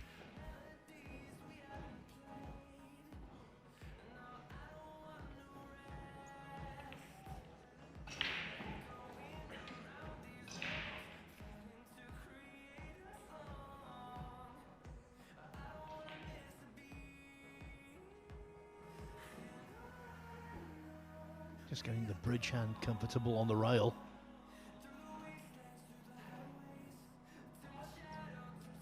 Yeah, he doesn't really want to roll the ball, Phil, and get over the 8 or 9. He's really trying to take all the different variables out of the shot by cueing downward a little bit.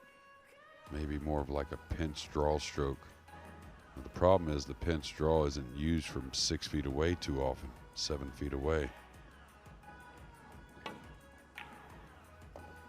Okay, got that one down. Was a little unsure, but did get it down. Yeah, experimented where he wanted to put the bridge hand. Wasn't comfortable, but tried to get in a position where he could handle it, and handled it. He did.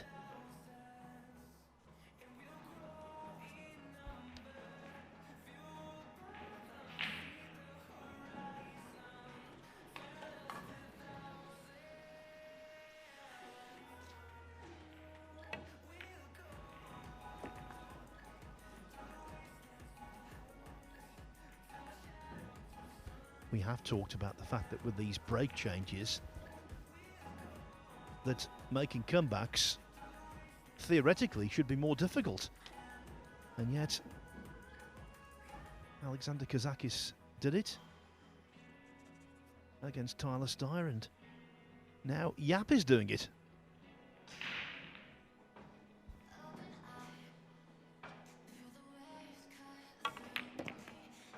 Yeah, it is obviously comebacks are going to happen. It's just a little more value in the lead. It's just like when we went to alternate break. Some tournaments some 20 years ago, probably, maybe. Yeah, somewhere around 20 years ago, I guess a lot of the pro events started to change to some alternate break. And you get some pros that felt like they couldn't win if we were racing to 9, if they just simply got down 4-1 or 5-1. They just felt like there was no chance, and you would see some give up in the players. And just like anything else, you know, you got to that position trailing with this format, you can certainly come back from the format. Just going to take a little extra something special.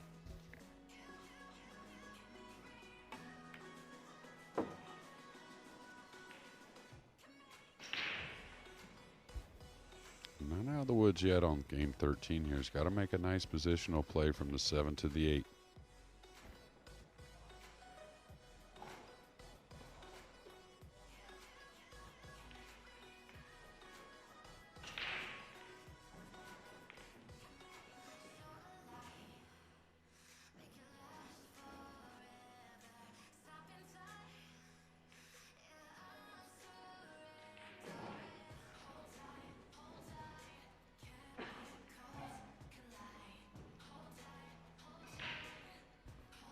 In this situation, being circumspect is fully understandable.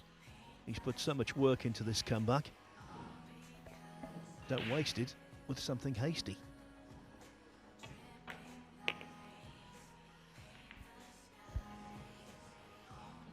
Yeah, just a little bit of let up. I think anytime you're digging into the cue ball, putting a little draw on it, and he did have some angle, he's worried about that taking off on him and getting back, you know, up to the top rail with the cue ball and really being cut off any offensive play on the 8.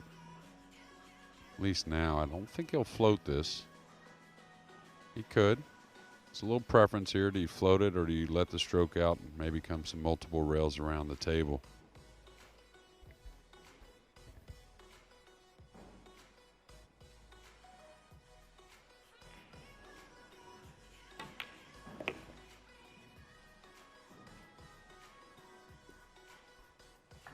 Multiple magic.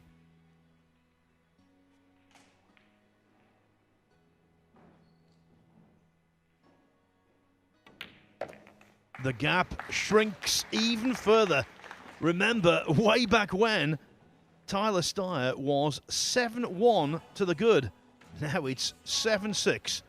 What a comeback so far from Aloysius Yapp. Other scores in this losers qualification round. Marco Dorenberg on the hill now against Chris Alexander at 8-3. can tell you Max Lechner is through to the last 64, having beaten Pablo Garcia Laga. 9-3 the scoreline there.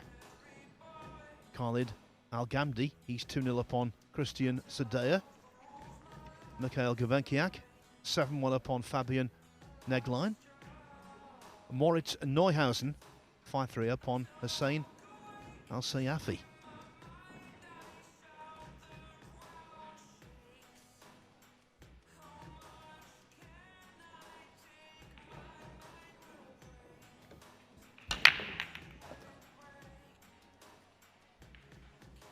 One of the very newsworthy scoreline, I can tell you Chris Melling leads Pierre Filler 5-3.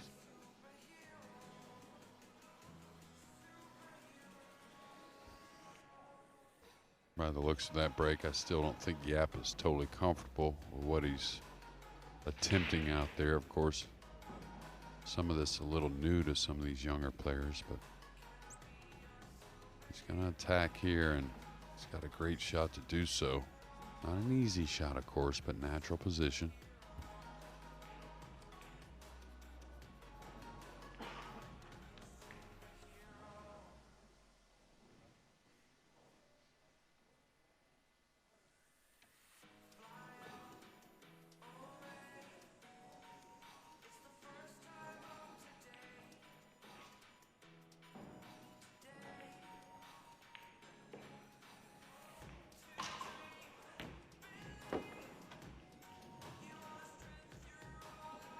Usually when Yapp puts his hand up like that, it's because he feels like the cue ball kicked a little bit.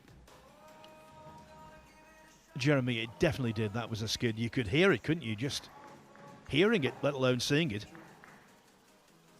Didn't turn out poorly, though. He's going to wait on the referee to clean the cue ball.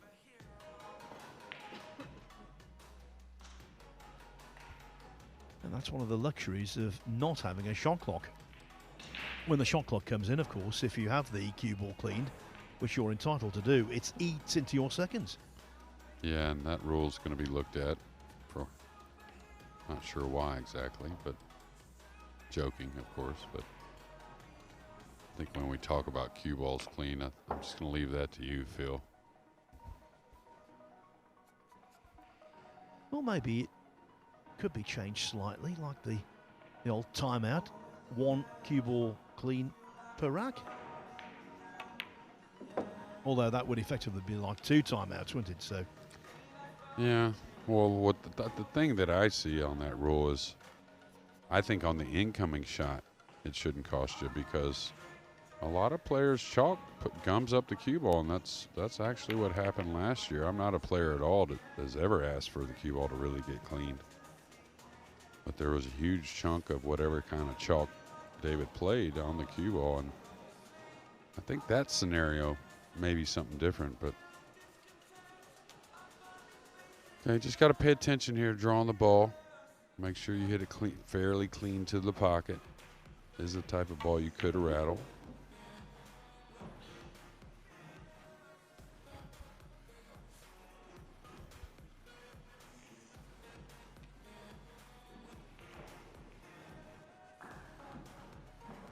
Looks like he's going to come 2 rails. Now, don't overhit this. It could arc on you. Just kind of smooth it across.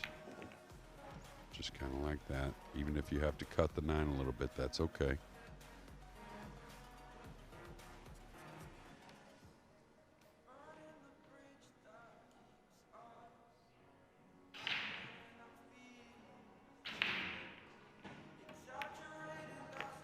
What a revival from Aloysius Yapp. 7-1 down he was. Then Tyler Styer on the verge of 8-1 suffered that scratch when he had a guaranteed combination, and everything has turned around. Incredible. Are we going to see a sustained comeback? And Yapp getting over the line, and Tyler Styer leaving this venue shaking his head in disbelief after losing 2 big leads today. Of course, he's still got the opportunity to put things to rights. More scores for you from this losers qualification. Sullivan Clark leads Tolian Han, who is Aloysius Yapp's coach, 2-1. Michael Schneider, who might well have defeated FSR Francisco Sanchez Ruiz earlier. He's 3-2 up on Slavomir Savicki. And Sanyan Pilovanovic bouncing back from a recent defeat. He's 5-2 up on Tobias Hos. Loho Sum also going well, 6-1 up on Hector Iglesias.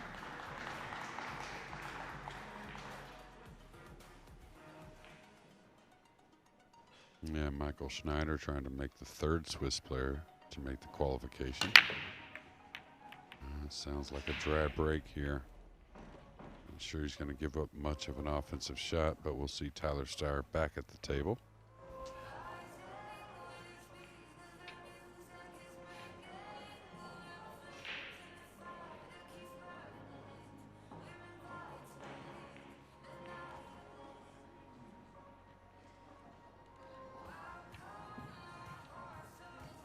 Just to repeat, we always give you at least 6 streaming matches on tables 1 and 2.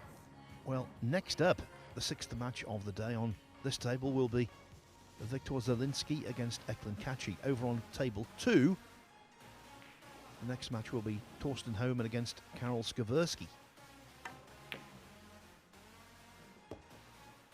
Oh, a little fortunate there, banking the one in the side at that angle and that speed, trying to play the cue ball safe behind the 3. Fortunate that ball went in. The cue ball was probably the one in the cue ball. We're going to probably agree for Aloysius getting a shot.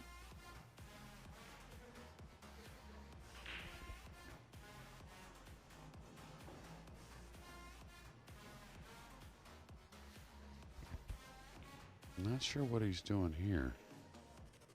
Can't really play the kiss shot on the 5. I mean, you can, but I don't think you can predict anything on the 2 ball. It's going to get away from the cue ball quite some distance, so looks to me like a safety. You just float one rail to the middle of the end rail. The 9's a huge ball. Let the 2 just kind of wander to the top rail. Little awkward cueing with the 3 there, but it looks okay. That's the spot for the cue ball right there. And that's the spot if you're trying to figure out a lot of safeties. You always have to be able to get to that middle of the end rail. It's so important. Something you should practice coming off the ball many ways to get to that middle of the end rail. And he's going to maybe use the 4 here. Oh, he caught the 9. Gave up a little more of the ball than he wanted.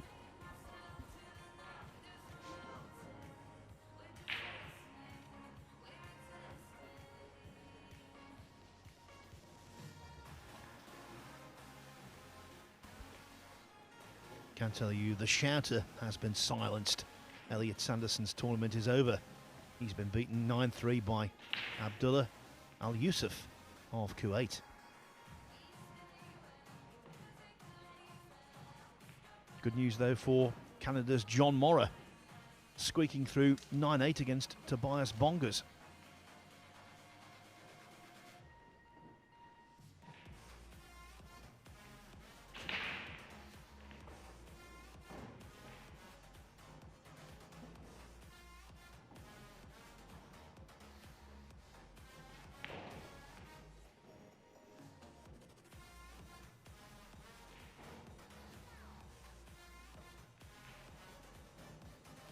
Yeah, Yapp trying to figure out what the play is here on the 2 ball.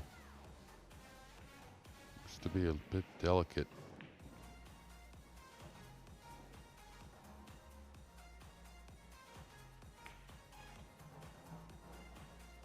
Yeah, no clean path to run the cue ball safe off either side of the 2. Not really sure what to do here. Come off the right side. The 9's kind of in the way to come back and get behind the 8 in a secure manner. I think it's asking a lot to chip the 2 and come back behind the 9. Super hard. Super difficult. A lot of times the guys will want to go offensive in this position, but nothing too great there either. Both the banks are kind of not sitting so nice.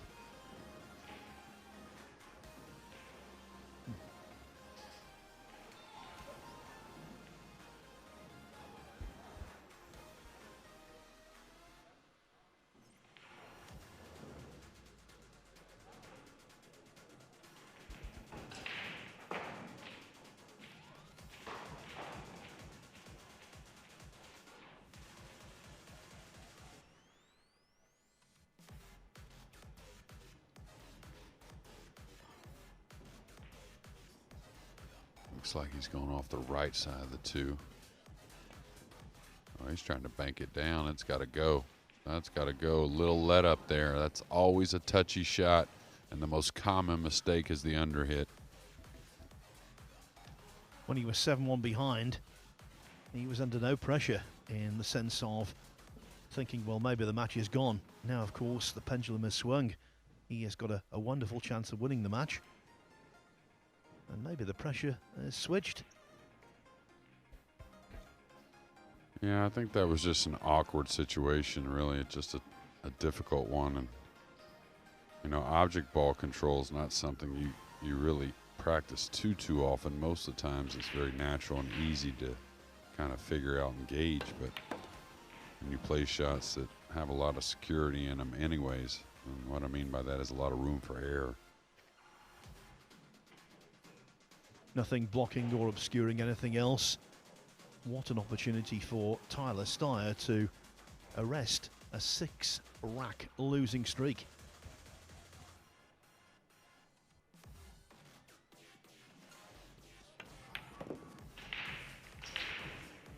That looks to be pretty handy, I think, with the 5 over the corner. Of course, he's going to check the 7 ball here. I would and really make my decision now.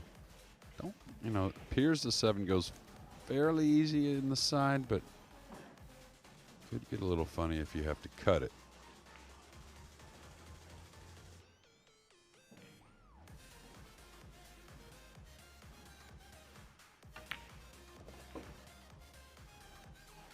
He wanted to play an angle on the 4 to gather an easy angle, going naturally to the 6.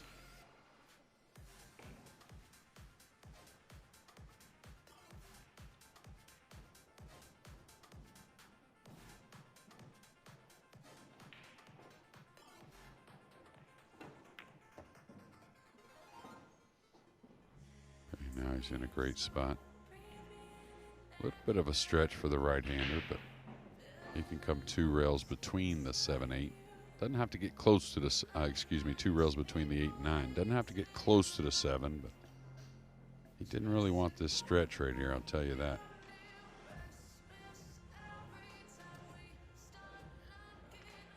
Hated losing so narrowly in the previous round. He desperately wants to avoid the same kind of feeling here, which would be even more pronounced given that he would be eliminated if he lost.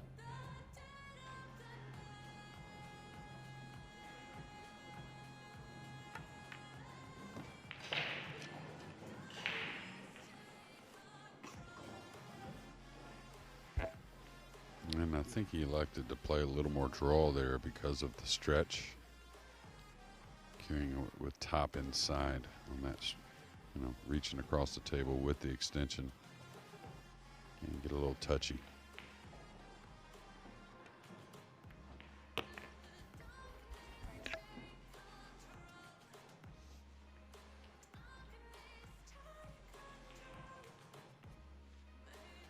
When players are in a situation like this, you feel for them.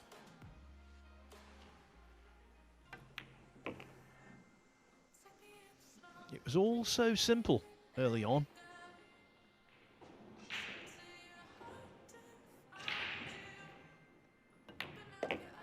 And I'll tell you what, if Tyler Styer can get over the line, his one and only emotion will be pure and simple relief. But he's not over the line yet. What he is, though, is back in front at 8-7. Other scores for you. Francesco Candela finds himself 2-0 up on David Alcadi. Could Candela be the second consecutive Italian to beat the Spaniard?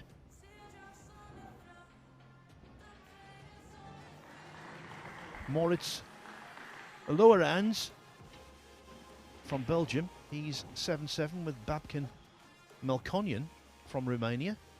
Christian Styer, also from Romania, is 2 each with Khalid Al-Gamdi. Mikhail Gavenkiak, he was 6-0 up on Fabian Neglein. It's now 7-4.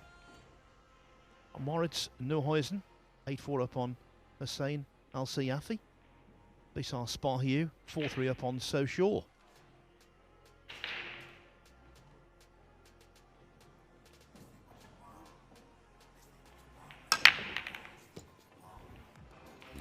Looks like he's going to love this. The starter is not the problem here in rack 16, Phil. Probably the easiest starter besides rack number 1. It was a break and run for Tyler Styer. I'll tell you, I don't see much tied up. He's got to play a nice little positional shot. I think he's okay to get up by the side pocket for that little gap between the 4 and the 5. I think so anyways. The slick table may be a little tough to do so, but I think if you don't mind creeping the cue ball up into that position, it does work. Now it looks like he's going to go another route.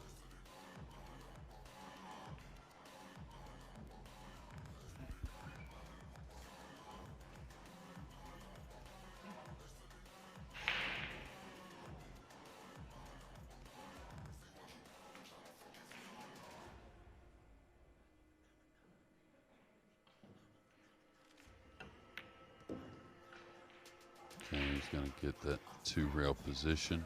All about the speed control. Pretty decent. Nice, very natural. High with a little left English. Little left side to come up above these balls and have a shot on the 4 in the same corner as the 3.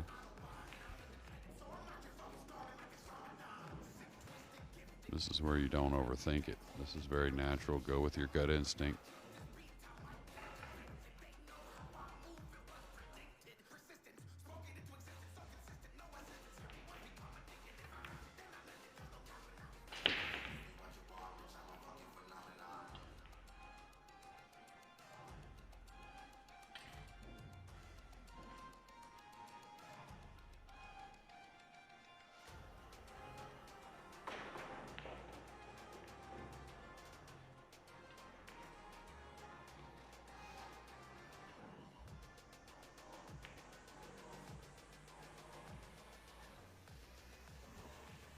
All about being careful here without being overly cautious. You don't want to play too fast, but on the other hand, you don't want to get out of your own rhythm and be a little too ponderous, because then all kinds of self-destructive thoughts can float into the mind. And I think it's human nature sometimes to have that extra worry, but especially when times are crucial, when matches are close. But the thing is, you have to be able to decipher what a real worry is, besides something, you know, that may happen, right? Or what you can handle a lot of. End up a little short of his mark here. This tells me on this 5 ball, he may end up shooting a long 6 ball and then again a long 7-8 combination. Because I don't think he's going to check this with side spin. I think he's coming past the side 2 rails. Yeah, like that. So does he really want to put a lot into this to work the cue ball across? I wouldn't. I'd probably just play a 7-8 combination.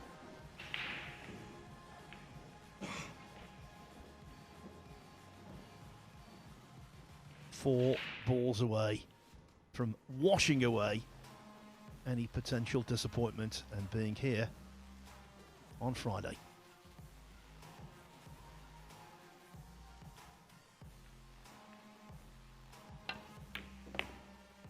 Yeah, nice aggressive stroke, getting a little closer to this combination. That way the speed control's a lot easier.